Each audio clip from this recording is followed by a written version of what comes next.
Então eu vou começar, eu vou pedir antes a gente vai começar como sempre, pedindo a intenção de Nossa Senhora. E aí eu dou um geral aqui, porque tem tempo a última aula, né, e aí a gente reestabelece aqui e começa. Então vamos lá. Em nome do Pai, do Filho e do Espírito Santo. Amém. Ave Maria, gratia plena, Dominus tecum, benedicta tui mulieribus et benedictus fructus ventris tui, Iesus. Sancta Maria, Mater Dei, ora pro nobis peccatoribus, nunc et in hora mortis nostrae. Amém. Tá. Então, ó, nossa última aula, cara, a gente parou mais ou menos no concílio de Éfeso, né, que é o terceiro concílio ecumênico. Contudo, eu passei muito rápido na última aula pelo cisma de Melécio, né, que é um caso interessante na história da igreja que eu queria trazer para vocês, até porque muitos ortodoxos usam desse caso para tentar fomentar a ideia de que é possível ser santo e possível ser plenamente católico estando fora da comunhão com Roma, ela não é decisória, né. Claro, como ortodoxo, eles vão tentar defender essa linha e usam o caso de Melécio. E aí a gente vai entender aqui o caso de Melécio e ver se ele realmente favorece essa visão, né. Ótima aula, até a próxima. Ah, qual é? Então, vamos lá, do começo aqui, a gente vê uma carta de São Jerônimo, né. São Jerônimo, ele tem uma carta belíssima, exaltando a igreja de Roma e o Papa Damaso, né. Ponto nessa carta, ele também vai fazer um comentário, né, ele vai falar sobre a as dissidências que estão no Oriente, né, partidos que estão no Oriente, né. E entre eles ele vai falar sobre o Melécio, Paulino e Vitalis, né, deixa eu ver se eu acho aqui. Ó, ele aqui comenta, né, o Oriente, está agora nascendo no Oriente, Lúcifer que caiu do céu ergueu novamente o seu trono acima das estrelas, né. E aí, deixa eu ver aqui.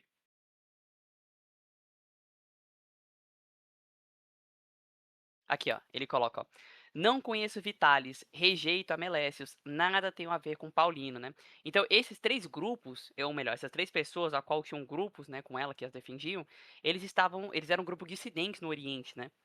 Contudo, eles mesmos estão dentro do mesmo território que a Antioquia. Ótima aula, até a próxima. O que acontece? Aí reprisando, o que acontece? O bispo de Roma não, perdão, o bispo de Antioquia morreu. E agora ele será sucedido por um novo bispo, né, como é o caso. O que acontece? Melécio subiu ao trono de Constantinopla. São Melécio subiu ao trono de Constantinopla, não, perdão, de Antioquia. São Melécio subiu ao trono de Antioquia. Contudo, São Melécio ele foi apoiado pelos arianos, ou melhor, por um partido semi-ariano, né? Eles eram considerados arianos ali, moderados. Contudo, eles eram arianos. E eles tinham a desconfiança de vários outros bispos, como o bispo de Roma e até o mesmo Santo Atanásio. Santo Atanásio, o Grande, não reconhecia Melécio no cargo de bispo de Constantinopla. Toda hora eu falo Constantinopla. Não reconhecia São Melécio no cargo de bispo de Antioquia, por conta de ele ter sido apoiado pelos arianos. E a gente sabe de toda a batalha que Santo Atanásio travou contra os arianos, né? Então ele tinha muita desconfiança contra São Melécio. Enfim, então outros partidos, o partido dos mais ortodoxos, começaram a favorecer Paulino. Paulino, para então ser o sucessor em Constantinopla, ser o bispo de Constantinopla não, caraca, toda hora eu tô falando Constantinopla, ser o bispo de Antioquia, né. Enfim, então aí a gente viu como é que eu posso dizer? Não um cisma, mas uma divisão, né. Claro que cisma e divisão é parecido, mas assim, existiam 2 pessoas que queriam o trono de Antioquia, 2 pessoas conjuntas e que São Melécio, apesar de ter sido apoiado pelos arianos, ele não era ariano. Ele, na verdade, era ortodoxo. E aí a gente vai ver como vai pra frente essa história, ela é muito interessante. Enfim, ó, até São Jerônimo até manda uma carta para o Papa e coloca assim, ó: "Peço-vos também que me indiqueis com quem devo me comunicar em Antioquia". Ou seja, então existiam esses partidos dentro de Antioquia, e um bispo que muitos desconfiavam dele, por ter sido apoiado por arianos, que é o São Melécio. Então, São Jerônimo no Oriente, ele pede que o Papa diga a ele com quem ele deve se comunicar no Oriente. Quem é o verdadeiro bispo de Antioquia? Isso demonstra a visão de São Jerônimo sobre o papado. O Papa tinha o direito e o poder de dizer quem era o bispo em outra sé. Enfim, mas claro, essa é a visão de São Jerônimo. Vamos ver isso aqui no geral. Aqui uma citação de São Gregório Nazianzo, né? São Gregório Nazianzeno, que eu não citei na última aula, né? E ele coloca: "A natureza não nos deu 2 sóis, mas deu-nos Roma gêmeas, faróis para todo o mundo, poder tanto antigo quanto novo, que diferem entre si na medida em que uma separa o Oriente em esplendor e a outra o Ocidente, sustentando mutuamente beleza com beleza. Quanto à fé dessas, perdão, quanto à fé dessas duas, a primeira, isto é, a antiga Roma, ou seja, a Roma do Papa, tem trilhado em linha reta por mais tempo, e ainda o faz, unindo todo o Ocidente com suas palavras salvadoras, como é justo que o faça, sendo ela a presidente sobre todos, venerando a divina harmonia da fé em sua plenitude. Então ele reconhece que o mundo, a Igreja Católica, ela respira com dois pulmões, que é o Oriente e o Ocidente. E esses dois pulmões são Romas gêmeas, né? A antiga Roma e a nova Roma. Contudo, ele reconhece que a antiga Roma tem trilhado por mais tempo e é ela a presidente sobre todos, né? Eu até coloquei a palavra que ele usou em grego, né, para mostrar que tem esse peso de ser a presidente, a líder de todos. Enfim, continuando no caso de São Melécio, a gente vai entender melhor.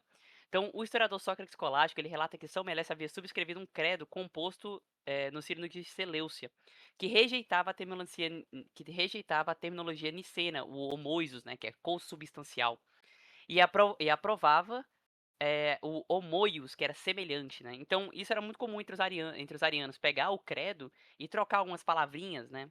Então, palavras que tinham muita força no credo, que é homo- o, o homoios, que é o consubstancial, eles colocarem para semelhante. Enfim, para tentar favorecer, claro, a doutrina ariana, né?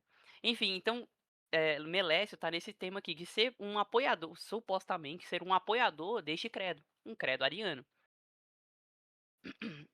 Se isso for verdade, então Melécio veio de um passado arianizante, né? E ele era apoiado por uma facção ariana moderada, né? Então, uma facção nicena em Antioquia era conhecida por sua estrita adesão a Santo Eustáquio de Antioquia, mencionado acima, que sem surpresa foi deposto com sua partida. Os ortodoxos organizaram seus próprios serviços litúrgicos sob a liderança de um presbítero principal chamado Paulino.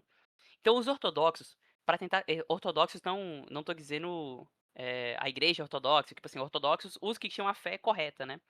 Os homens que gozavam dessa prestígio de terem a fé correta se organizaram então frente a Melécio e começaram a apoiar Paulino, que tinham certeza que era um bispo ortodoxo, que não tinha um passado arianizante e nem que estava fechado com arianos. Então reconheciam ele como plenamente ortodoxo, um bispo de fé correta. Então aí agora estava dividido a igreja. Tinha um bispo, Melécio, que estava presidindo a igreja, mas que tinha um passado ou supostas acusações arianas. E Paulino, que era apoiado por outros. Então, ao longo do mandato que São Melécio em Antioquia, ele foi exilado um total de 3 vezes. Isso demonstra que provavelmente ele não era ariano. Porque se ele foi exilado, é porque ele tinha a fé correta, porque o imperador da época era ariano. Enfim, isso também serviu para frustrar resoluções pacíficas entre o Oriente e o Ocidente. Então, o Melécio permanecia como bispo de Antioquia. Contudo, por várias vezes ele foi exilado. Isso dificultava os partidos em Antioquia se organizarem para decidirem se realmente Melécio era um bispo ortodoxo ou não. Então, tipo assim, é muito difícil você acusar o cara, inquirir o cara, sem o cara tá lá, né? Porque ele tá exilado, né? Então isso dificultava muito que ele se organizasse. Enfim. E aqui tem um testemunho de São Basílio Magno, que eu achei muito interessante, o São Basílio de Cesareia, e ele coloca, ó, no contexto de São Melécio ainda, é claro, São Basílio Magno escreve a Santo Atanásio, que desconfiava de Melécio e era favorável a Paulino. Então, Paulino gozava até mesmo da confiança de Santo Atanásio, que era um grande bispo que lutou contra os arianos. Então perceba que não era algo simples. Grandes bispos estavam a favor de Paulino e não de Melécio.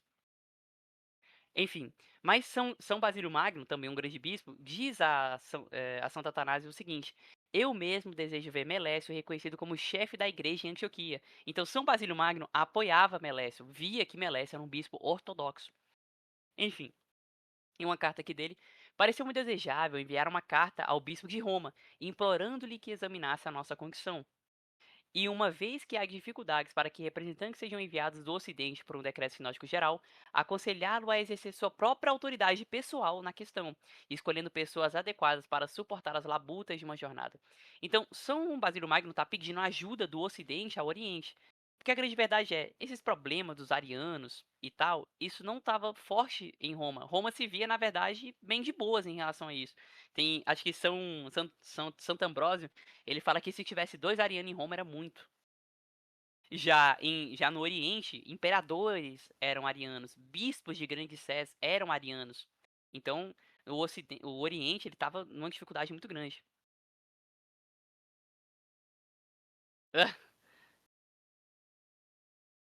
Então o Oriente, ele estava numa dificuldade muito grande por conta disso, dessas divisões e desses partidos arianos que tinham força dentro da igreja, seja pelo Estado, pelo poder civil, que era ariano, né? E Roma já se via mais de boa, o território ocidental estava mais de boa. Então, com isso, São Basílio Magno, ele pede que venha do Ocidente uma ajuda, um socorro. Enfim. Então, quando uma carta do Ocidente chegou em 335, dando reconhecimento a Paulino, Basílio ficou infeliz. Ao saber disso, ele disse: Não me admiro com isso. Eles são totalmente ignorantes do que se passa aqui. Então, Roma enviou um decreto apoiando Paulino e não apoiando Melécio.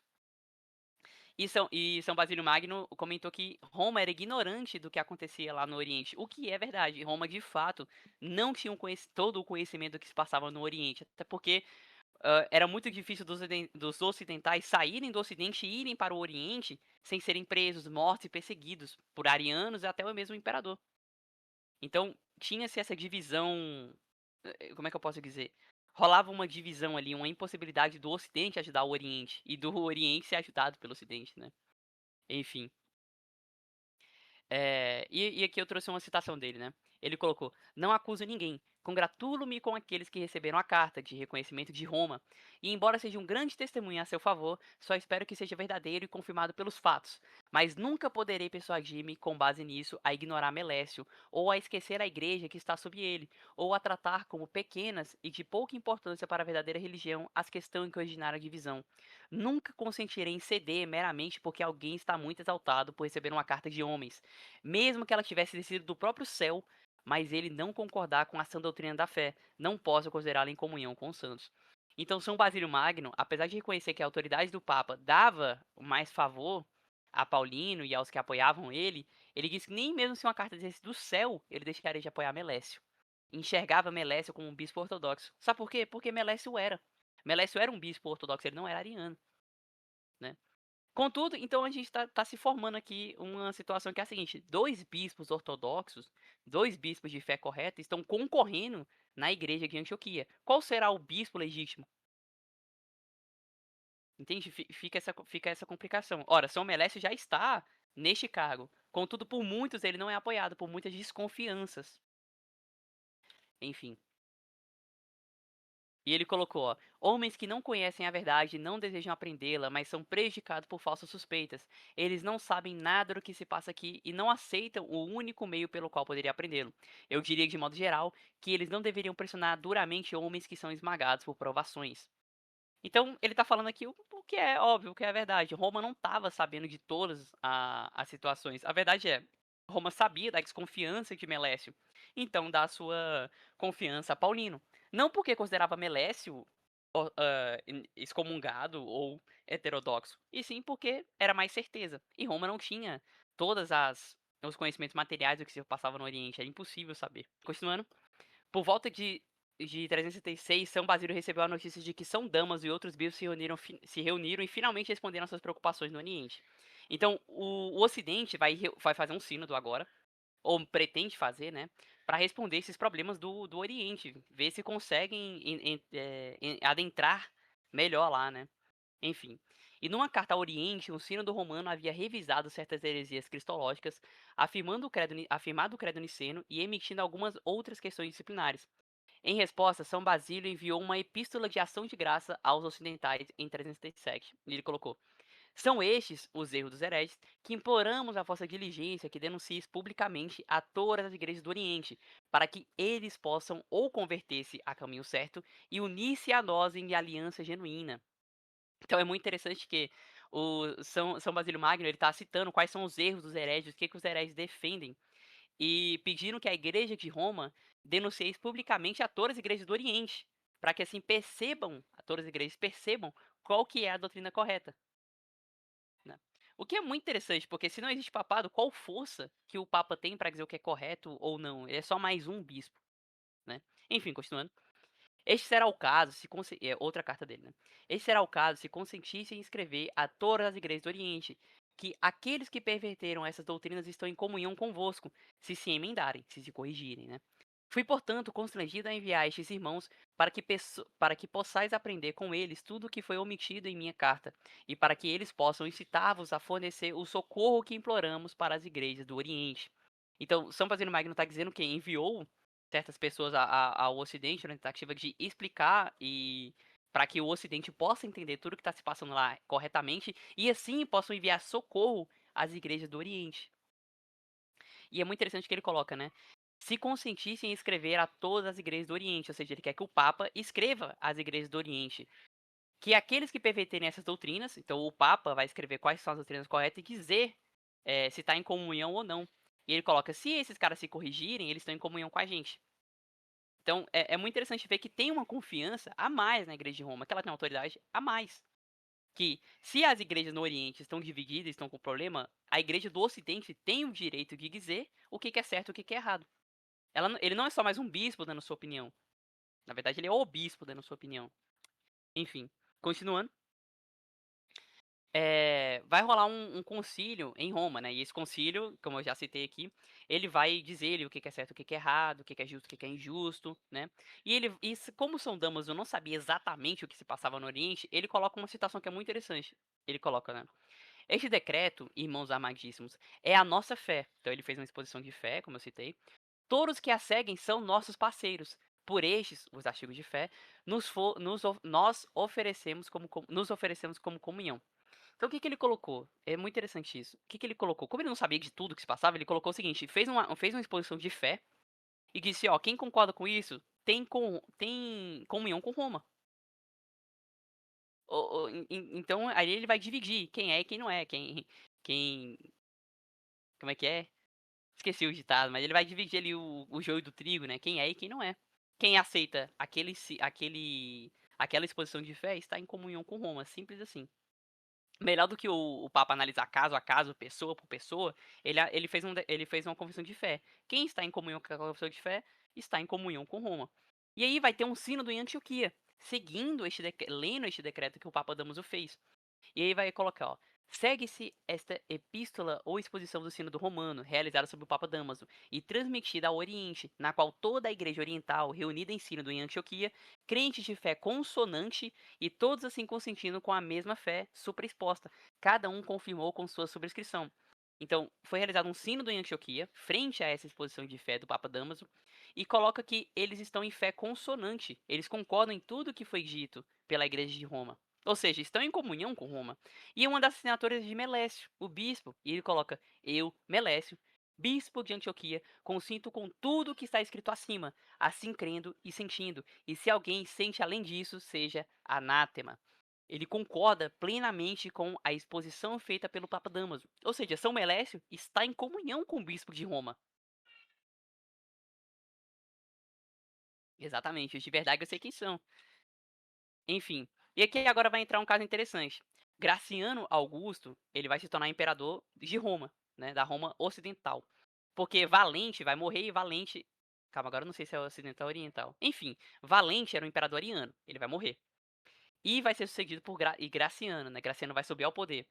E Graciano era ortodoxo, não era ariano, né? E ele vai fazer um édito. E o seu édito vai dizer o seguinte: os pastores exilados, né, como o Valente era ariano, ele exilou vários bispos ortodoxos, né? E ele colocou: os pastores exilados retornassem e fossem restaurados aos seus rebanhos, e que ordenava que os edifícios sagrados fossem entregues às congregações que adotassem a comunhão com Damaso. Então, a régua de fé do imperador, em vez dele olhar cada caso por si e tal, ver quem foi exilado e voltou ortodoxo, ver quem não era ortodoxo e voltou herege, ver quem era herege e voltou ortodoxo, sei lá, ele simplesmente faz o seguinte: não, quem está em comunhão com o Papa Damaso vai ter a sua sé devolvida. Ou seja, para o imperador era era uma régua de fé estar em comunhão com o bispo de Roma, né. Enfim, isso aqui tá no eu tô botando todas as fontes aqui, tá, quem quiser dar uma olhada depois, tá no História Eclesiástica do Teodoreto. Enfim, continuando. Graciano autorizou um certo general Sapor a depor os bispos arianos e restaurar os nicenos, que seriam aqueles que concordam com a Sé Apostólica de Roma. Então, Graciano ele deu um decreto e fez com que o general Sapor cumprisse esse decreto e dizia que deveria ser devolvido às igrejas quem estivesse com o Papa Damas, ou seja, o imperador ele não queria dar a igreja para um ariano, para um bispo ariano governar a igreja, porque ele iria causar a perdição daquelas ovelhas. Então, então para eles, para matar, ele fala: não, então é o seguinte, quem está em comunhão com o bispo de Roma deve ser presidente da sé, deve ter a sua sé devolvida. Este sim é um bispo legítimo. E aí vai ter um impasse, né? Porque eu acabei de mostrar, Melécio concorda com tudo que o Papa Damaso colocou. Então Melécio está em comunhão com o bispo de Roma. Só que tem um problema. Paulino, que estava sendo apoiado por Roma e por vários outros bispos, também estava em comunhão com Roma. E agora? A quem será devolvida a igreja? A Melécio ou a Paulino? E aí, Sapor, ele vai dar a igreja a Melécio, tá? Ele vai dar a igreja a São Melécio. Ou seja, fica claro que São Melécio estava em comunhão com o bispo de Roma. São Melécio não estava cismado com o bispo de Roma, como muitos ortodoxos tentam colocar. Quando chegou a vez de São Melécio falar, ele disse que o Senhor confiou tanto a ele quanto a Paulino um certo rebanho, e que uma vez que ambos estavam em comunhão um com o outro, ambos os rebanhos deveriam reunir-se e ser ministros conjuntos com os dois bispos numa única igreja. Então, quando um morresse, um sucessor seria ordenado para ele, e o último dos dois voltaria à norma canônica. Então, o que São Melécio está dizendo aqui?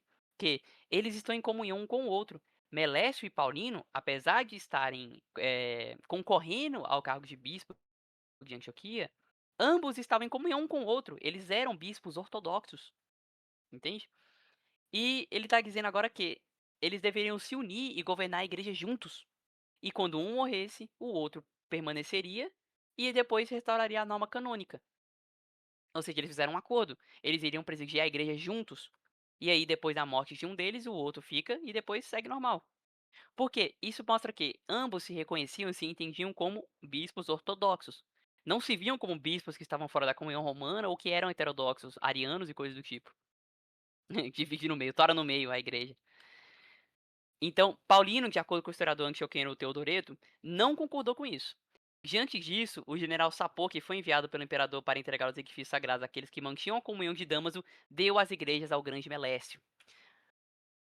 Então, nessa parada, claro, o Teodoreto disse que ele não concordou. Contudo, tudo indica que eles concordaram, tá? E eles, eu vou mostrar aqui, e eles governaram a igreja juntos, né? Contudo, é interessante dizer que o general entregou a igreja a Melécio. Ou seja, isso mostra que Melécio estava em comunhão com o bispo de Roma, porque o decreto afirmava que era para ser devolvida à igreja a quem estava em comunhão com o bispo de Roma. Enfim. Então, o historiador grego, o Sócrates, escrevendo quase 20 anos antes da época de Teodoreto, ou seja, ele era mais recente, ele dá um relato diferente, na qual a união foi bem sucedida entre Melécio e Paulino. Tá? E tudo indica que foi mesmo. Vai ter outro sínodo em Roma também que vai confirmar isso. Então, tudo indica que ali ele foi relutante no primeiro momento, mas que eles concordaram sim e presidiram a igreja juntos em Antioquia. Em qualquer caso, não dá para ignorar a perspectiva de que até agora São Melécio teria recebido o testemunho de Teodoreto ou Sócrates, que era o de que ele tinha a comunhão de Roma. Ele tinha agora duas provas visíveis disso. Primeiro, o reconhecimento imperial sobre o imperador Graciano, que para devolver os edifícios sagrados aos bispos, que tinham comunhão com Roma. Isto ele obteve. E, em segundo lugar, ele havia presidido o sínodo em Antioquia, que subscreveu o decreto de Roma para a unidade doutrinária. Então, o que acontece? Muitos ortodoxos eles vão dizer que Melécio não estava em comunhão com Roma, porque Roma não apoiava Melécio no primeiro momento. E mesmo nesse caso, Melécio era bispo, Melécio era santo, Melécio presidiu o concílio de Constantinopla, né, o primeiro concílio ecumênico de Constantinopla, né, o segundo concílio ecumênico de 381. Então, os ortodoxos vão alegar isso, só que contudo, quando a gente olha a história mais seca, a gente vê que Melécio ele mesmo não se enxergava fora da comunhão com Damaso. E muitos outros não viam dessa forma. Entendiam que Melécio estava em comunhão, sim, com o bispo de Roma. Enfim, agora a citação aqui de Teodósio, né? O Teodósio Augusto, Teodósio o Grande, ele coloca, ele vai fazer um decreto, né? Esse decreto é para mostrar a fé do Império Romano. Agora Roma vai ser vai ter a fé católica. Muita gente fala que Constantino, né, oficializou a Igreja Católica como a fé de Roma, mas isso não é verdade. Constantino era um bispo é, católico, perdão, Constantino era um imperador católico, né, favorável ao catolicismo, mas ele não difundiu isso no Império. Ele não determinou que o Império fosse católico. Mas Teodósio vai ser diferente. Teodósio vai decretar o catolicismo como religião oficial do Império.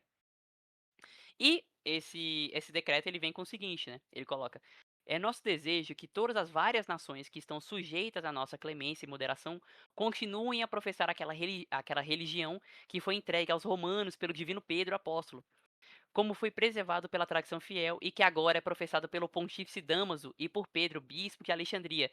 Pedro, eu não citei o Pedro, né, mas o Pedro, como bispo de Alexandria, ele estava fechadão com Damaso, porque é o seguinte, né, a gente sabe que Atanásio, Santo Atanásio, ele estava fechadão também com o Papa. Eles dois juntos, Roma e Alexandria, eram os dois grandes, como é que eu posso dizer, faróis que iluminavam contra a escuridão que era o arianismo, entende? Então Roma e Alexandria estavam fechadona. E mesmo quando eles foram sucedidos, o sucessor em Roma e o sucessor em Alexandria, eles permaneceram com essa união fechadão. Porque eles viam um no outro uma confiança muito grande.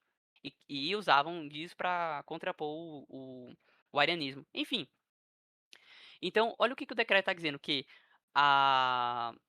o império, é desejo do império, aqueles que estão submetidos sobre o imperador, que eles continuem a professar aquela religião que foi entregue aos romanos pelo divino apóstolo Pedro. E ele coloca que, claramente que esta divina religião professada por Pedro é mantida pelo pontífice Damaso e pelo bispo de Alexandria, que estava em comunhão. De acordo com o ensino apostólico e a doutrina do Evangelho, acreditamos na única divindade do Pai, do Filho e do Espírito Santo, em igual majestade e em santidade e trindade. Ordenamos aos seguidores desta lei que adotem o nome de católicos cristãos. Mas quanto aos outros, visto que, a nosso ver, são loucos tolos, decretamos que sejam marcados com o nome ignomioso de hereges, e não pretenderão dar aos seus conventículos o nome de igrejas. Eles sofrerão, em primeiro lugar, o castigo da condenação divina, e, em segundo lugar, da nossa autoridade, que, de acordo com a vontade do céu, decidiremos infligir. Enfim, então é muito interessante que o imperador, o Teodósio, ele diz que a religião oficial do Império Romano é o catolicismo romano. É aquela fé que foi entregue aos romanos pelo divino Pedro apóstolo, que é mantida livre de qualquer erro pelo pontífice Damaso, o sucessor de Pedro. Enfim, então fica muito claro que o império era católico romano. Ele via em Roma este farol, né? E é muito interessante que ele fala para adotar o nome de cristãos católicos, né? E os hereges, eles vão adotar qualquer outro nome e jamais chamarão sua espelunca de igreja, né? Ele coloca mais por esse lado. Enfim, continuando. Essa era a visão. É muito interessante que essa era a visão civil, né? Essa era a visão secular sobre a religião e tal. Alguém tem alguma dúvida? Alguém não tá entendendo? Vou seguir. E agora uma citação de Santo Ambrósio de Milão, né? Ele colocou: vai ter um concílio no Ocidente para também ajudar nessas questões do Oriente, né? Ainda mais agora que reconhece que Melesse e Paulino são presididos na igreja juntos. Enfim. Escrevam a vocês há não muito tempo que uma vez que na cidade de Antioquia havia dois bispos, Paulino e Melécio, ambos os quais considerávamos fiéis à verdadeira fé, e eles deveriam concordar entre si em paz e concórdia, preservando a ordem eclesiástica, preservando a ordem eclesiástica, ou ao menos se um deles morresse antes do outro, que ninguém fosse colocado no lugar do falecido, enquanto o outro ainda vivesse. Então, o Ocidente também tinha essa visão de que Melécio e Paulino estavam governando a igreja juntos, e que eles tinham esse acordo de que quando um morresse, o outro ficaria, e que ninguém era para ser colocado no lugar. Mas ele vai colocar o seguinte, ó: mas agora com a morte de Melécio, enquanto Paulino ainda vive, aquele cuja comunhão transmitida ininterruptamente por nossos predecessores testemunha ter permanecido conosco, disse que outra pessoa foi, não tão designada, mas acrescentada no lugar de Melécio, contra o direito e a ordem eclesiástica. Então, o que vai acontecer aqui? Melécio e Paulino governavam a igreja juntos. Contudo, Melécio morreu. Melécio, inclusive, presidia o Concílio de Constantinopla inicialmente. E Melécio agora morre. Então, ora, então Paulino agora é o bispo. Aí o que acontece? Não. Colocaram outro bispo no lugar de Paulino. Colocaram outro bispo para suceder Melécio.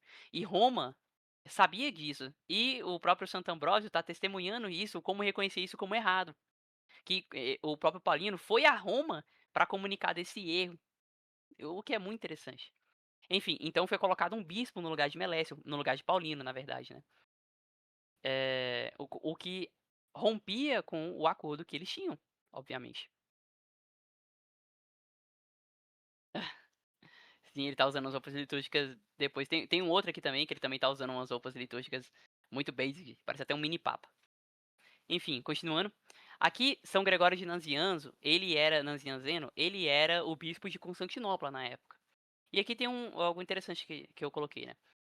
O problema, no entanto, era que quando os bispos orientais se reuniram por convocação de Teodósio em Constantinopla, ou seja, o segundo concílio ecumênico, sobre o qual São Melécio inicialmente presidiu, eles elegeram o presbítero Flaviano para suceder Melécio. Então, no concílio de Constantinopla I, foi colocado Melécio, que era o presidente do concílio, morreu, e eles colocaram Flaviano, o sínodo decidiu colocar Flaviano para suceder Melécio, rompendo a ordem e a ordem não, o acordo que tinha o Melécio e Paulino, né? Hã, cadê? Me perdi. Elegeram o presbítero Flaviano para suceder Melécio quando este último faleceu no Senhor, a meio do concílio. Por outras palavras, os bispos no concílio descartaram o pacto de paz entre São Melécio e São Paulino. Em consequência, Santo Ambrósio, juntamente com outros bispos, escreveram outra carta, desta vez apenas ao imperador Teodósio, queixando-se desta violação, a qual São Gregório de Nazianzo e outros haviam procurado evitar no concílio. Esta recusa do concílio em acatar o pacto, entre outras coisas, horrorizou Gregório, a tal ponto que, em protesto, ele prontamente resignou a sede de Constantinopla. Então, São Gregório de Nazianzo, ele era bispo de Constantinopla. Quando ele percebeu que o pacto feito por São Melécio e São Paulino não foi seguido e colocaram outro bispo no lugar, ele ficou tão horrorizado que ele deixou o cargo de bispo de Constantinopla. Ele abdicou do cargo. Tamanho foi o horror dele, né? E subsequentemente o concílio imprudentemente escolheu Nectário, um leigo não batizado. E então o bispo de Antioquia morreu e o concílio colocou Flaviano, que não era para ter acontecido, já que eles tinham um acordo e Paulino era para ser o bispo agora. Vendo isso, o bispo de Constantinopla abdicou, porque ficou horrorizado com o tal, e o sínodo escolheu agora Nectário para suceder São Gregório. Nectário era um leigo não batizado para ser rapidamente submetido aos sacramentos da Sagrada Ordem e depois colocado como bispo de Constantinopla, isto é, o novo presidente do concílio. Então agora tinha um neófito, praticamente, presidindo o concílio de Constantinopla. Continuando, as decisões do concílio não satisfizeram o Ocidente, então o Ocidente estava insatisfeito com o que o concílio estava fazendo. Sabemos por Santo Ambrósio que ele não achava os procedimentos de qualquer concílio ecumênico deveriam ser considerados ou finalizados a menos que fossem feitos legalmente e de acordo com o costume. De um sínodo ocidental sob o bispo de Roma, como foi feito com Santo Atanásio. O concílio realizado em Roma em 382 negou o reconhecimento a Flaviano, especialmente porque este se encontrava presente em Roma, e também parece ter anulado o terceiro cânodo, concedendo a Constantinopla o segundo lugar depois de Roma. Então, agora um grande aparato aqui do segundo concílio ecumênico, né, o concílio de Constantinopla. Ele foi um concílio para melhorar a fé nicena, então para dar uma melhorada na fé nicena e contrapor os arianos, né. Contudo, era só isso que era para ser o concílio. E ele era um concílio que não tinha a intenção de ser ecumênico, ele era um concílio que tinha a intenção de ser regional. Tanto é que o bispo de Roma nem participou desse concílio, nem enviou seus delegatários. Então, ele era um concílio que tinha a intenção de ser regional e não ecumênico. Ou seja, ele tinha a intenção de ter força no Oriente. E este concílio decretou o quê? Colocou Flaviano no lugar de Paulino, que não era o correto, colocou Nectário como bispo de Constantinopla, que era um leigo não batizado, e colocou o terceiro cânone. Detalhe, este concílio era para finalizar só a questão da fé, só do credo. Ele não era para colocar cânones, mas como ele também tinha a intenção de ser regional, então por que não, né? Contudo, ele colocou o terceiro cânone do concílio que dizia que Constantinopla deveria ter o segundo lugar em honra, porque Constantinopla é a nova Roma. Este decreto, este cânone foi negado pelo bispo de Roma. O Damaso negou este cânone, não concedendo a Constantinopla o segundo lugar em honra. Enfim. Então eu coloquei aqui, ó, o cânon 3 o bispo de Constantinopla tem a primazia de honra imediatamente depois do bispo de Roma, pois Constantinopla é a nova Roma. O Conselho de Constantinopla, honra imediata, né? E é muito interessante que em muitos, como é que eu posso dizer? Em muitas organizações canônicas em Roma, no Ocidente, este decreto, este cânone, ele tá marcado com essa frase em latim, né? Que coloca, opa, perdão, Canon IGE ex est co Apostólica Romana sed a principio et longo post temporare non recipit. Então ele coloca, este cânone é um daqueles que a sede apostólica romana não aceita desde o princípio e por muito tempo depois. Ou seja, ele já está desde muito antigamente, este cânone está marcado como não aceito pela Igreja Católica Romana. Enfim. Por que Constantinopla é a segunda? Porque muito tempo depois, Constantinopla vai ser considerada a segunda, mas só muito tempo depois. Inicialmente, neste momento que a gente está da história, Roma não gozava desse status de segunda sé. E isso, inclusive, vai dar muito problema, porque no concílio de Calcedônia, os bispos vão tentar elevar Roma, agora não a segunda, mas a igual a Roma. E aí vai dar merda. A gente vai chegar lá. É por conta deste cânone agora que vai gerar muitas brigas disciplinares, né, canônicas com a igreja de Constantinopla. Enfim, continuando. Santo Ambrósio, eu peguei aqui uma carta dele, né, que ele mandou ao imperador. Ele coloca: e afirma-se que isso ocorreu com o consentimento e com o conselho de Nectário, o atual bispo de Constantinopla, né, cuja ordenação, entretanto, não estamos plenamente convencidos de ter sido regular. Com efeito, em um concílio recentemente, quando o bispo Máximo, tendo lido a carta de Pedro, homem de santa memória, mostrou que a comunhão da igreja de Alexandria permanecia com ele e provou com testemunho claríssimo que fora consagrado por 3 bispos, ou seja, igual o cânone de Nicéia aprovava, que em cumprimento do mandato ordenaram dentro de suas casas particular, porque naquele tempo os arianos estavam de posse das basílicas. Não tivemos, ó bem-aventurado dos príncipes, motivo para duvidar de seu episcopado, quando ele mesmo declarou que resistiria e fora forçado pela maioria dos leigos e clérigos. Então a gente consegue ver o que estava rolando ali no Oriente, como o Ocidente chegava, e é uma carta ao imperador. Entretanto, para que não parecêssemos ter decidido algo com precipitação, na ausência das partes interessadas, julgamos convenientemente informar Vossa Graça por carta, a fim de que suas causas fossem tratadas de modo a melhor servir aos interesses da paz pública e da concórdia. Com efeito, percebemos que Gregório reivindicava para si o sacerdócio da igreja de Constantinopla, de modo algum conforme a tradição dos padres. É o Gregório Magno, né? Que vai pedir Agora eu nem lembro. Enfim, por isso, nesse sínodo, cuja participação parecia ter sido prescrita aos bispos do mundo inteiro, julgamos que nada. É o Gregório Maga.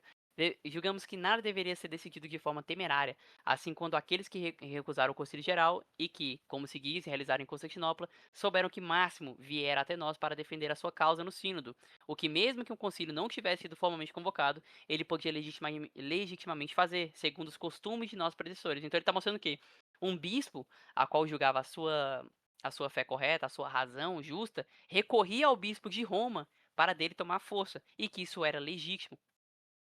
E ele até coloca, como os nossos predecessores fizeram. Então, como fizeram Atanásio, de santa memória, e depois dele Pedro, bispos, irmãos da igreja de Alexandria, e vários outros bispos do Oriente, recorrendo à igreja de Roma, da Itália e de todo o Ocidente para obter sua decisão. Quando Guissemos viram que ele desejava submeter a questão a julgamento diante daqueles que negavam seu episcopado, certamente deveriam ter aguardado nossa opinião sobre o caso. Não reivindicamos qualquer privilégio especial de examinar tais assuntos, mas deveríamos ter tomado parte numa decisão comum e unida. Aqui é muito interessante que parece que Santo Ambrósio está testemunhando que Roma não tinha uma decisão a mais. Mas na verdade é o contrário. Ele está dizendo que Roma tem esse poder, mas não está usando. Eles estão tentando chegar numa concórdia. Ou seja, todo mundo concordar e não algo ser imposto por Roma. Apesar dela poder fazer. Continuando. Em último lugar, deveria ter sido decidido se ele perderia sua sé antes de decidir se outro a receberia, especialmente por parte daqueles a quem Máximo se queixava de ter sido abandonado ou prejudicado. Portanto, visto que o bispo Máximo foi recebido em comunhão por aqueles que estão em nossa comunhão, tendo sido certo que ele for ordenado por católicos, não vimos razão para que fosse excluído de nossa reivindicação ao bispado de Constantinopla, e pensamos que suas alegações deveriam ser examinadas na presença das partes. Mas tendo sabido recentemente que Nectário foi ordenado em Constantinopla, temíamos que nossa comunhão com as regiões orientais tenha sido rompida, especialmente porque se diz que o próprio Nectário foi logo abandonado à falta de comunhão pelos mesmos que o haviam ordenado. Enfim, ai, já tá acabando a carta? Eu ia pular ela aqui, mas já tá acabando. Ahn, nem vimos outro meio de restaurar a concórdia, senão ou restituindo a Constantinopla o bispo, que foi primeiro ordenado, ou ao menos realizando um concílio entre nós e os bispos orientais em Roma, para examinar a ordenação de ambos. Então, Santo Ambrósio está dando a ideia de eles se reunirem em Roma, no Ocidente, para dali todos tomarem uma decisão justa, né? Ou seja, o que foi decidido no segundo concílio ecumênico não estava simplesmente decretado e pronto, todo mundo ia seguir. Existia uma dúvida. Porque, como eu disse, este segundo concílio ecumênico, ele não tinha a intenção de ser ecumênico. Ele era um concílio regional, entende? Que depois vai ganhar o status de ecumênico. Continuando.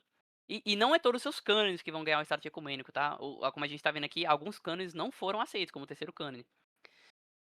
Nem parece inconveniente a vossa majestade que aqueles que consideram o juízo de Acólio um único bispo, tão digno de espera que chamaram de regiões ocidentais a Constantinopla, devam agora submeter-se à deliberação do bispo da igreja de Roma e dos bispos vizinhos da Itália. Pois se uma questão foi reservada a um só indivíduo, quanto mais deveria ser a muitos. Nós, porém, conforme nos foi sugerido pelo bem-aventurado príncipe, vosso irmão, escrevemos vossa majestade para pedir que, sendo uma a comunhão, também o juízo seja comum e o consentimento unânime. Então, em outras palavras, né, resumindo, ele está pedindo que o imperador, visto esses problemas a qual eu citei, tivesse um concílio, ele favorecesse um concílio no Ocidente para que, em concórdia, os bispos, junto com o bispo do Ocidente, tomassem uma decisão e resolvessem esses problemas. E continuando aqui, ainda no caso de Paulino e Melécio, que já foi para frente, já que Melécio morreu, a eleição de Flaviano para a cátedra de Antioquia no Concílio de Constantinopla parece ser um desafio aberto ao Pacto de Paz, no qual qualquer esperança de comunhão contínua com Roma e o Ocidente poderia ser considerada possível. A ordenação de Flaviano tensionou ainda mais a relação entre o Oriente e o Ocidente, e a morte de Paulino abriu caminho para um cisma estabelecido, pois um certo Evagrio foi ordenado para sucedê-lo. Então, perceba agora, Melécio morreu, era para ser Paulino, colocaram Flaviano. E aí Paulino morreu. Então agora é Flaviano, zerou? Não, porque devido a essa desconfiança de Flaviano, eles agora escolheram um sucessor de Paulino, que era Evagrio. Então, a gente vê partidos diferentes que estão sucedendo, que estão tendo sucessores, que ainda estão em conflito, né, em disputa pelo sacerdócio da igreja de Antioquia. Enfim. E aí fica, né, Flaviano versus Evagrio. Como foi resolvida essa catástrofe? Sem surpresa, o Teodósio ordenou que Flaviano fosse a Roma, ordem com a qual ele se demonstrou disposto a cooperar. Então, Teodósio ordenou que Flaviano, o que estava no cargo de bispo, ele que gozava mais desse status, né, de bispo, apesar da disputa, ele estava mais, como é que eu posso dizer, solidamente no cargo de bispo. Então ele vai até Roma para conseguir o assentimento de Roma a respeito de seu sacerdócio. Olha que interessante. Embora Flaviano nunca tenha chegado a Roma, a Sé Apostólica veio a reconhecê-lo durante o pontificado de São Cirício, sucessor de São Damaso, por meio da atuação de um concílio realizado em Alexandria sob a presidência de seu bispo Teófilo. Então, depois, Flaviano vai ganhar sim a adesão do bispo de Roma e o cisma vai ser considerado encerrado. Contudo, a gente vê essa disputa. E é muito interessante que, de tudo que eu citei, é visível que a comunhão com o bispo de Roma e a atuação do bispo de Roma era determinante para as igrejas no Oriente e no Ocidente. Então, muitos ortodoxos citam esse problema aqui como, ó, tá vendo? Não, São Melécio é santo, São Melécio foi bispo legítimo, presidiu um concílio ecumênico e não estava em comunhão com Roma. Contudo, é mentira. São Melécio estava em comunhão com Roma. São Melécio se via em comunhão com Roma. Ele mesmo se via nessa condição. E então qualquer tentativa de dizer que é possível ser plenamente católico, plenamente santo e plenamente bispo fora da comunhão com Roma, não se encaixa. Não parece ter como é que eu posso dizer? Uma liquidez aqui na história. Apesar desses conflitos e disputas, é muito interessante que, apesar desse conflito, dessas disputas, a atuação, não é a palavra, a comunhão com o bispo de Roma era, cara, necessária, muito importante. Exatamente. O Oriente enxergava em Roma a fonte da ortodoxia. Lembrando que, quando eu cito ortodoxos, não existe igreja ortodoxa aqui nesse momento da história, tá? Ortodoxo significa a fé correta. Então, romanos são ortodoxos e orientais são ortodoxos. O que não é ortodoxo são, claro, os arianos, os hereges. Então, espero que não tenha, isso não esteja dificultando pra ninguém. Enfim, continuando.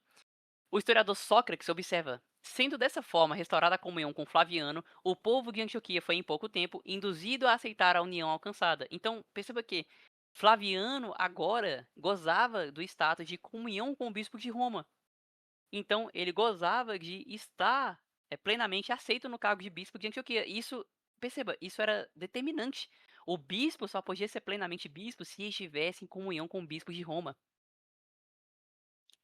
Era um critério. O nome dele é Sócrates. O pessoal chama ele de Sócrates escolástico, né? O Sócrates de Constantinopla. Assim, vemos que o que se buscava como arbitragem final dessa disputa sobre o status eclesial de Flaviano era precisamente a intervenção papal. E aqui eu coloquei uma citação de São Bonifácio, né? São Bonifácio vai ser bem depois desse conflito. Contudo, São Bonifácio, um papa bem de tempos um pouquinho depois, ele vai dar um testemunho a respeito dessa querela aqui do cisma de Melécio, né? E ele coloca, ó, quando a igreja de Antioquia esteve por longo tempo em dificuldades, havendo idas e vindas contínuas a esse respeito, primeiro sobre Melécio, depois sobre Flaviano, é notório que a Sé Apostólica, a igreja de Roma, foi consultada. Pela autoridade dela, e após muitos procedimentos realizados por nossa igreja, todos sabem que Flaviano recebeu a graça da comunhão, que teria perdido para sempre se daqui não tivesse partido escrito a este respeito. Somente os cânons aprovados por Roma tinham validade, embora este cânon esteja nas atas, nunca foi aprovado. Exatamente. Um cânone, para ele ser considerado válido, ele passava sim pelo crivo da aprovação de Roma. Roma podia considerar um concílio como ecumênico, como válido, ou seja, um concílio que tem força ecumênica, força para todos. E proibir um cânone ali, proibir um decreto ali, explicar uma coisinha ali ou aqui. Roma se via nessa condição, nessa. Como é que eu posso dizer? Nesse status de fazer isso. E era aceito por muitos ocidentais, tá? Quer dizer, perdão, e era aceito por muitos orientais. Você quer um exemplo? Lembra que eu comentei que na igreja de Alexandria eles estavam fechadão com Roma? Quando o Papa Damaso não reconhece este decreto não consta nas atas da igreja de Alexandria. Não existe cânon 3 nas atas da Igreja de Alexandria, porque como ela estava em comunhão plena com o bispo de Roma e reconhecia nele a plenitude da fé ortodoxa, via com a negação dele do cânone terceiro de Constantinopla que era válido, então que eles não tinham que colocar isso mesmo. Interessante, né? E a gente vai ver isso mais pra frente, tá? A gente vai ver isso mais pra frente, como outros papas vão dizer que este cânone sempre esteve negado. E que era até de. Assim, para os caras saberem.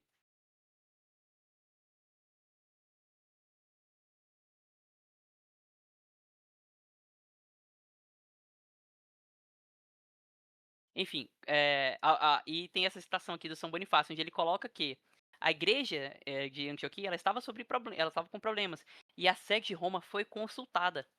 E ele coloca que Flaviano recebeu a graça da comunhão. Então, apesar de Flaviano ter sido colocado no lugar de Paulino, que não era o correto, Roma reconhece ele como bispo, dá a comunhão para ele. Não, fala, apesar desse problema aí, beleza, você é o bispo.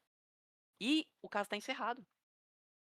Entende como quem usa dessa parada de não, veja, ele não estava em comunhão com Roma. É loucura. E o bispo, o São Bonifácio, o Papa, reconhece que Flaviano recebeu a graça da comunhão, que teria perdido para sempre se daqui não tivesse partido escrito a esse respeito. E assim, e a gente sabe que sem a comunhão com o bispo de Roma, Flaviano não gozaria do status de bispo de Constantinopla. Perdão, do bispo de Antioquia. Continuando, São Damaso tinha pouquíssimos elementos com que trabalhar no caso de São Melécio, e é significativo que Santo Atanásio e seus dois sucessores, São Pedro e São Timóteo, tenham se recusado a reconhecer Melécio como bispo legítimo da sede de Antioquia. Infelizmente, São Melécio retribuiu o gesto e recusou a reconhecer Santo Atanásio como legítimo ocupante da sede de Alexandria. Então, um minicismo. Que tais exclusões não eram infalíveis. Só que até então, né, tanto faz, né? Essas exclusões não são infalíveis, né? O bispo de Constantinopla não gosta. Perdão, toda hora eu falo Constantinopla, cara. O bispo de Antioquia não gostar do bispo de Alexandria, essas comunhões não são infalíveis, né? Ah, Vê-se no fato de que Flaviano, quando finalmente foi reconhecido como legítimo ocupante da sede de Antioquia, inscreveu os nomes de Paulino e Evagrio, seus dois rivais no egípcio do seu altar. Então, olha que interessante.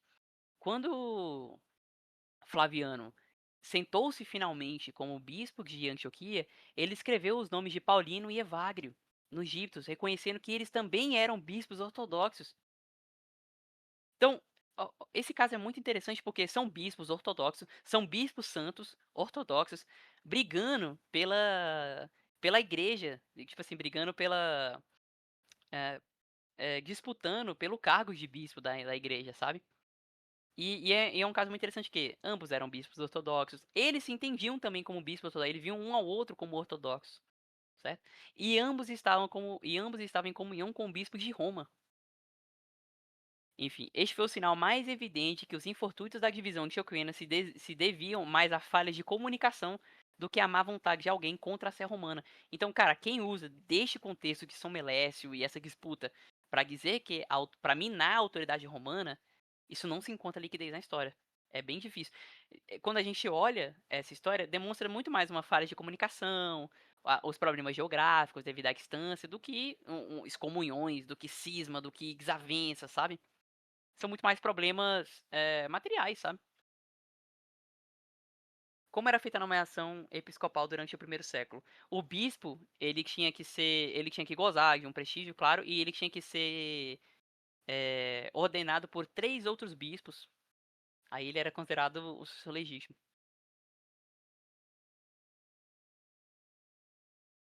E tem que ter a aprovação do bispo de Roma também.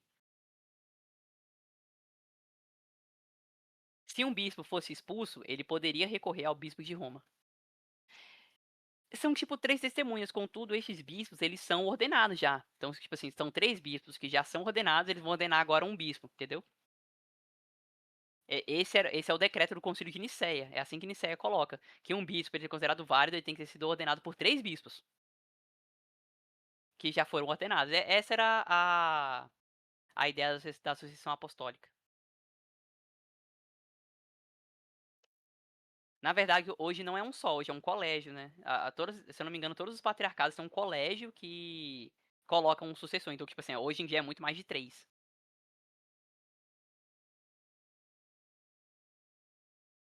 Então, todas as igrejas têm um colégio cardinalício que escolhem o próximo bispo. Isso até mesmo para patriarcas, tá?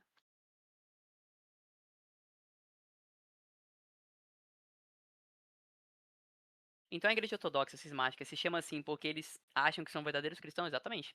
Eles consideram que eles mantêm esse costume antigo e a tradição apostólica verdadeira, e que Roma se desviou da fé. E eles, claro, são os cristãos verdadeiros. Eu vou continuar aqui, beleza? Alguém tem alguma coisa a citar?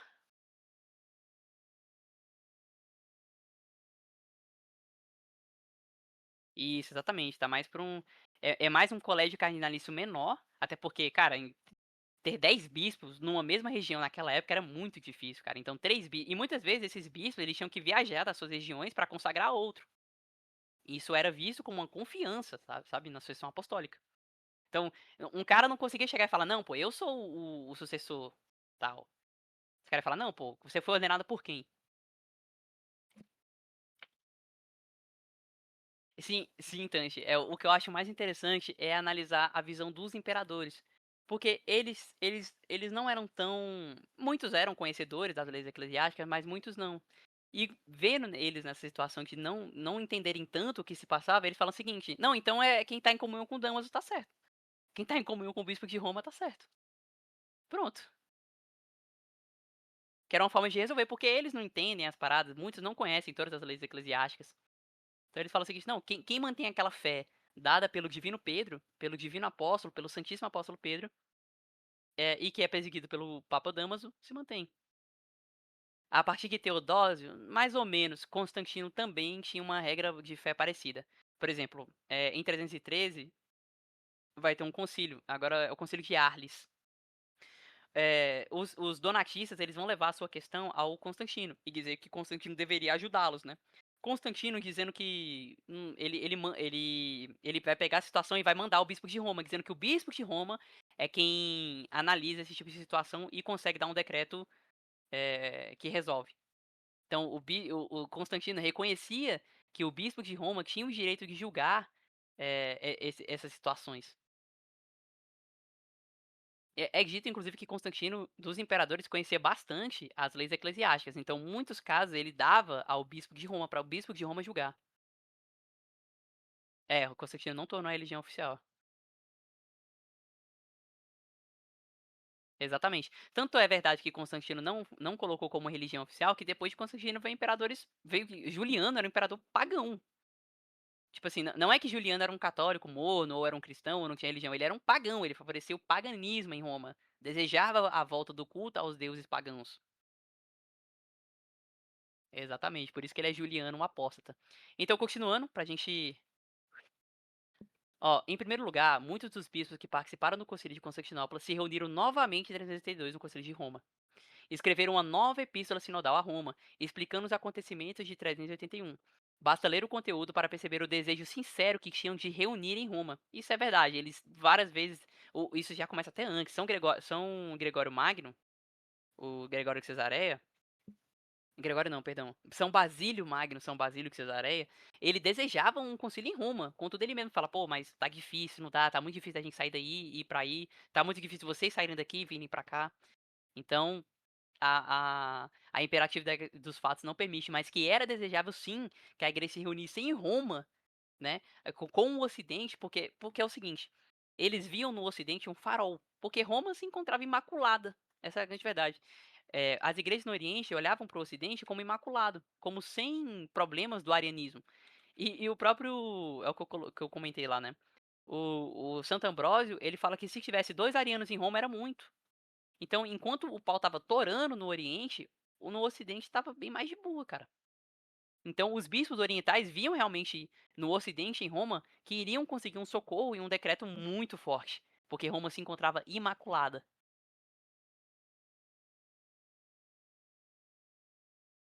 Enfim, voltando.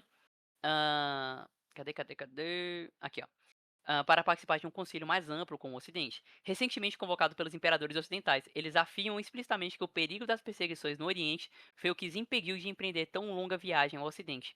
Em segundo lugar, o terceiro cânone do Concílio de 381, Concílio de Constantinopla, embora rejeitado por Roma e Alexandria, pressupõe que a Igreja Romana é a primeira na hierarquia da Sé, sendo que Constantinopla buscava ocupar o segundo lugar. Como poderia o concílio ter se compreendido como reunido em oposição ou em cisma com a Sé de Roma, se justamente coloca essa Sé romana como a primeira igreja da cristandade universal? Então, eu estou colocando isso aqui porque é o que eu falei, os ortodoxos usam deste caso para tentar dizer que, ó, o Oriente e o Ocidente estavam em cisma, e mesmo assim teve um concílio ecumênico, teve bispos santos, teve imperadores e tal, e eles não se enxergavam em comunhão com bispos de Roma, o que não é verdade, cara. Primeiro, a gente vê ali realidades materiais, São Melécio estando em comunhão com o bispo de Roma, Flaviano, que sucedeu erroneamente o São Melécio, mas que também buscava a comunhão com o bispo de Roma, tanto que ele vai a Roma e consegue a comunhão. Outros bispos orientais recorrendo a Roma para ajudar nessa questão. O próprio concílio, que em teoria estaria em cisma com Roma, reconhece Roma como a primeira, né? E ora, por que um concílio ecumênico daria força a Roma reconhecendo ela como cismática? Ora, porque não há cisma, essa é a grande verdade. Enfim, por fim, embora este concílio tenha sido posteriormente incluído na lista dos concílios ecumênicos, ele não foi de modo algum verdadeiramente ecumênico por definição. Foi convocado pelo imperador Teodósio I como um concílio regional no Oriente, e até mesmo a erudição ortodoxa reconhece isso. O teólogo ortodoxo, o arcebispo Peter Hülle, afirma que se tratou de um sínodo exclusivamente interdiocesano da Igreja Oriental. O Ocidente certamente não reconheceu os cânones desse concílio, e mesmo no século VII, o Papa São Gregório Magno declarou que Roma aceitara o credo desse concílio, mas não os seus cânones. A Igreja Romana não possui até hoje esses mesmos cânones, nem os atos daquele concílio, nem o aceitou, embora tenha aceitado este mesmo sínodo quanto ao que foi definido contra a Macedônia. Então, Roma aceita o credo que foi definido pelo concílio, mas não aceita alguns de seus cânones. Isso mostra que, primeiro, Roma se via nessa posição, né, de negar cânones de um concílio. E ela não fe e isso que ela fez agora não foi a primeira vez, tá? Ela fez isso várias vezes já. E isso era reconhecido no Ocidente e no Oriente. Então Roma gozava desse status, cara, de ser a primeira sé, cara, de ter o poder papal, essa é a grande verdade. Quando as sessões do Concílio de 381 se encerraram, o bispo de Roma não foi procurado para ratificar os seus decretos, como testemunha São Leão Magno, no Concílio de Calcedônia. A 16ª sessão mostra os legados papais exclamando que o terceiro cânone, aprovado em 381, não fazia parte dos cânones ecumênicos. Nem Roma, nem Alexandria consideraram o Concílio de 381 como ecumênico. Isso é claro pelo fato de que o Concílio de Éfeso, em 431, não lhe atribuiu qualquer importância universal. Então, mesmo o terceiro concílio ecumênico, que é o concílio de Éfeso, também não vai citar os cânones do concílio de Constantinopla, como força ecumênica e tal. Isso mostra que este concílio ele não gozava inicialmente do status de ecumênico, ele foi ganhando isso depois. Enfim, aqui eu peguei um testemunho do Papa São Cirício, né? E São Cirício é o sucessor, né, já do Damaso. E ele coloca: Nós carregamos o fardo de todos os que estão sobrecarregados. Ou melhor, o bem-aventurado apóstolo Pedro o carrega em nós. Aquele que em todas as coisas, como confiamos, protege e defende os que são herdeiros de seu governo. Ou seja, o governo da igreja de Roma. Vós também, daqui em diante, não deveis desviar-vos deste caminho, se não quiseste ser cortados de nosso colégio pela sentença de nosso sínodo. Olha a força que Roma tinha. Entendam que estão depostos pela autoridade da sé apostólica de toda a posição eclesiástica da qual abusaram. Então, cara, Roma tinha o poder de, em outra sé, em outra região, negar a comunhão e negar o sacerdócio a qualquer bispo que fosse. Assim como aceitar bispos que foram, supostamente, injustamente depostos, tá? Como é o caso de, cara, como a gente viu, é o caso de Santo Atanásio. Santo Atanásio foi deposto e recorreu a Roma. Se não existe papado, por que recorrer a Roma se ele é só mais um bispo e vai dar opinião como qualquer outro bispo? A gente sabe o porquê, obviamente. Santo Agostinho, na Igreja Romana, a autoridade governante da Sé Apostólica sempre se manteve firme. Outra, na Igreja Romana sempre esteve vigente o principado da Cátedra Apostólica, ou seja, o governo apostólico, a síntese da apostolicidade, podemos dizer assim, da Igreja, é a Igreja de Roma. Ela é o principado disso tudo. E aqui tem uma citação a respeito de Siciliano, né, do caso dos anarquistas, que eu já comentei. Viam que Siciliano estava unido por cartas de comunhão à Igreja Romana, na qual sempre residiu a primazia da Cátedra Apostólica. Então, é visível que a Igreja de Roma não era mais uma igreja. O bispo de Roma não era mais um bispo. Ele era o bispo. Aqui. Seguia a ordem da sucessão episcopal desde o próprio assento de Pedro até o bispo atual. Esta é a rocha a qual os orgulhosos não vencem. O Papa Santo Inocêncio, uma citação dele: é, portanto, com o devido cuidado e decoro que você consulta os segredos do ofício apostólico. Este ofício, quero dizer, a quem pertence, além das coisas que estão fora, o cuidado de todas as igrejas, como para qual opinião você deve manter neste pedido ansioso, seguindo assim a regra antiga, que você sabe que tem sido observada comigo por todo o mundo. Então, tem um concílio no Oriente, né, na África, e o concílio manda uma carta ao Papa, pedindo, né, a ratificação dele para o que foi decidido na África. E ele coloca que a Igreja de Roma tem o cuidado de todas as igrejas, e que eles estão certos em recorrerem à Igreja de Roma, pois esse é o costume antigo. Todo mundo entendeu o caso de Melécio, o cisma de Melécio, como ele terminou, tal? Todo mundo sacou isso aí? Ficou confuso?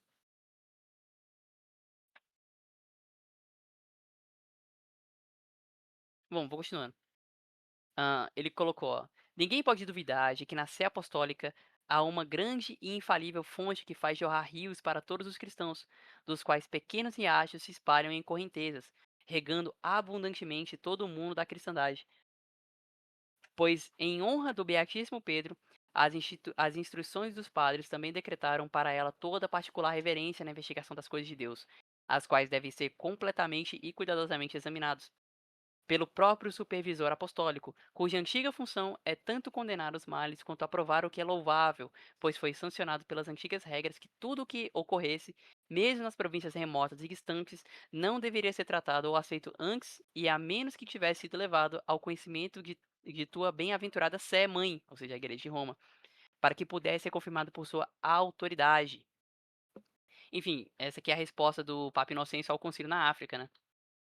O Papa Zósimo vai ser o sucessor de Santo Inocêncio, e ele também vai ser recorrido no que acontece lá nas igrejas na África, né? E ele coloca algo que eu acho muito interessante. Ele coloca: embora as tradições dos padres atribuíssem à Sé Apostólica uma autoridade tão grande que ninguém ousaria contestar o seu julgamento, e preservou isso sempre em seus cânones e regras, e a atual disciplina eclesiástica em suas leis ainda dá a reverência que deveria ao nome de Pedro, da qual tem a sua própria origem para a antiguidade canônica. Quis que este apóstolo tivesse tal poder pelas decisões de todos e pela promessa de Cristo, nosso Deus, que ele deveria ligar e desligar, e uma condição igual de poder foi dada àqueles com que o seu consentimento recebera a herança de sua fé. Pois ele mesmo tem cuidado de todas as igrejas, e acima de tudo, aquele que a aquela em que ele se sentou, ele não sofre nada com seus privilégios ou decisões para ser abalado por qualquer vento, desde que ele estabeleceu isto no fundamento, firme e imóvel de seu próprio nome, que ninguém correrá o risco de atacar precipitadamente. Desde então, Pedro é o chefe de tão grande autoridade e, confirmou o sufrágio de nossos antepassados, desde sua época, de modo que a Igreja Romana é confirmada por todas as leis e disciplinas divinas ou humanas cujo lugar nós governamos e o poder de cujo nome nós herdamos. Como vocês não desconhecem, meus irmãos, mas vocês o conhecem bem. Como bispos, vocês são obrigados a conhecê-lo. Mas, embora tal fosse a nossa autoridade, que ninguém poderia reconsiderar nossa decisão, ainda não fizemos nada além do que nós próprios referimos para o seu conhecimento por carta, dando valor à nossa irmandade, a fim de que tivessem pensamentos em comum, não porque não soubéssemos o que deveria ser feito, ou porque não poderíamos fazer algo o que poderia desagradá-los, como sendo contrário ao bem da igreja, mas nós desejamos tratar junto com você. Então, cara, é muito interessante o que ele está falando aqui. O Papa, ele tá usando da concórdia e tal, eles estão juntos e tal, mas que ele reconhece que o bispo de Roma sabe o que tem que ser feito. E se ele quisesse, poderia dar um decreto a qual até mesmo desagradasse-os, se fosse para o bem da igreja. Então perceba a força que o bispo de Roma se reconhecer. E essa carta ele tá mandando ao Oriente, cara. Ao próprio Oriente que recorreu à opinião dele. Então, então perceba que não era algo, sei lá, escondido ou, sei lá, inventado, qualquer coisa do tipo, que tinha uma força, né? Diante de como você escreveu. E que veio à nossa sé, afirmando que era inocente, não recusando juízo sobre o seu recurso inicial, por sua própria conta, chamando os seus acusadores e condenando as coisas que ele disse que foi falsamente acusado por boato. São Bonifácio, eu gosto muito das citações dele, ele tem algumas que são o seguinte. Eu já tô acabando, tá? Pra não ficar muito longo. Enfim, o Bonifácio ele foi papa de 28 de dezembro de 418 a 4 de setembro de 422. Não foi muito tempo, né? Mas foi um tempo legal aí pra ele dar algumas decisões e a gente vai enxergá-las aqui agora. Bonifácio foi defensor da unidade eclesial através da primazia da Sé Romana, tendo escrito em 422 aos bispos da Macedônia. Pertence ao bem-aventurado apóstolo Pedro, com base na afirmação do Senhor, o cuidado por ele assumir o da Igreja Universal, que, segundo o testemunho do Evangelho, sabia sobre si fundada, e esteja longe dos sacerdotes do Senhor, tornasse rival de modo particular aquele junto ao qual o nosso Cristo estabeleceu o ápice do sacerdócio. Se alguém ousar ultrajá-lo, não poderá habitar o reino dos céus. A ti, diz ele, darei as chaves do reino dos céus, e neste ninguém entrará sem o favor do porteiro. São citações bem fortes, cara. Outra aqui. O cuidado da Igreja Universal que lhe foi imposto se dirige ao bem-aventurado apóstolo Pedro, por decreto do Senhor, o que de fato, pelo testemunho do Evangelho, ele sabe estar fundado sobre si mesmo. Nem pode sua honra jamais estar livre de ansiedades, já que é certo que a suprema autoridade depende de sua deliberação. Ou seja, a suprema autoridade, a força da igreja depende da deliberação do bispo de Roma. Ou seja, depende de Pedro, mas Pedro está onde? Pedro está no bispo de Roma. Essas coisas levam minha mente até as regiões do Oriente, né? Ou seja, a mente de São Bonifácio leva o cuidado dele até o Oriente, que pela força de nossa solicitude de certo modo contemplamos, conforme a ocasião o exige. Devemos provar com exemplos que as maiores igrejas orientais, em assuntos importantes que requeram maior discussão, sempre consultaram a Sé Romana e sempre que surgiu necessidade, pediram sua ajuda. Atanásio e Pedro, de santa memória, bispos da igreja de Alexandria, pediram ajuda desta sé. Outra aqui. Quando a igreja de Antioquia esteve por muito tempo em dificuldade, de modo que havia contínuas idas e vindas, por essa causa, primeiro sob Melécio, depois sob Flaviano, é notório que essa aqui eu já citei, mas, né, continuando, que a sé apostólica foi consultada, por cuja autoridade, depois de muitas coisas feitas por nossa igreja, todos sabem que Flaviano recebeu a graça da comunhão, da qual teria ficado privado se não fosse por conta das cartas daqui que a reconheciam. O imperador Teodósio, de piedosa memória, considerando a ordenação de Nectário e sua ratificação, porque não fora segundo nossa norma, visto que ele era leigo, enviou uma embaixada de conselheiros e bispos e solicitou que uma carta de comunhão fosse devidamente expedido a ele pela Sé Romana para confirmar o seu episcopado, o de Nectário. Então, olha o que o imperador enxergava, que se tinha problemas na ordenação de Nectário, que ele conseguisse, então, a aprovação do bispo de Roma. Então não haveria problema nenhum. E era necessário que Nectário, para ser devidamente bispo, tinha que ter a aprovação do bispo de Roma.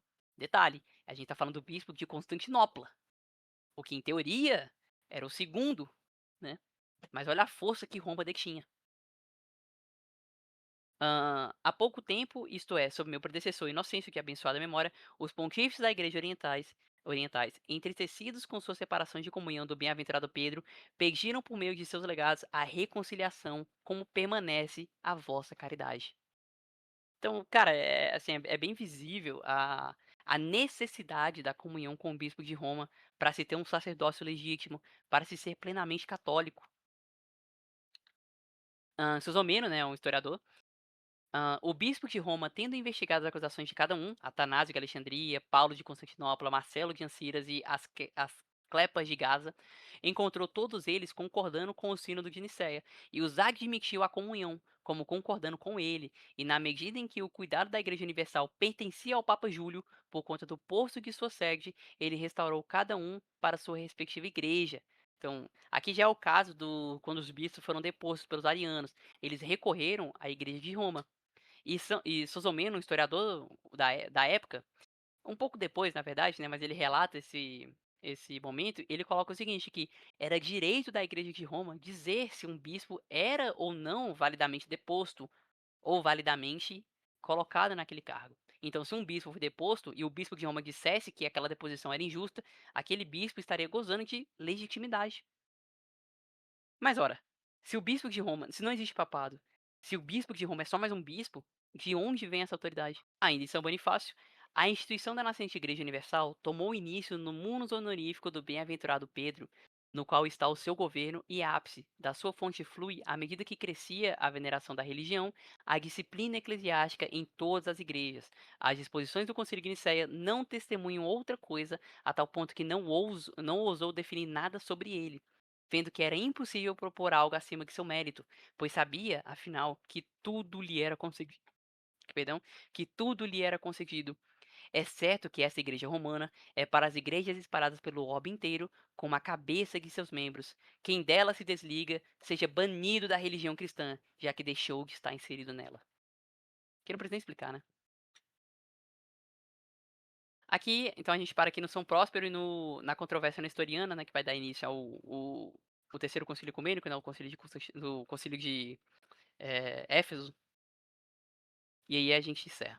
Então, uma citação aqui que São Próspero, que o que Deus tem trabalhado em Inocêncio, Zósimo, Bonifácio, Celestino, os papas, né? Ele também trabalha em Sisto, o atual papa, que possui a tutela do rebanho do Senhor e está reservado a este pastor a glória especial de expulsar lobos escondidos, como eles fizeram ao descobertos. Então ele reconhece o bispo de Roma como o pastor dos pastores. Enfim, então aí a gente para aqui na controvérsia nestoriana, né, que vai dar início ao concílio de Éfeso, e a gente vê a atuação do Papa, e enfim, eu cansei.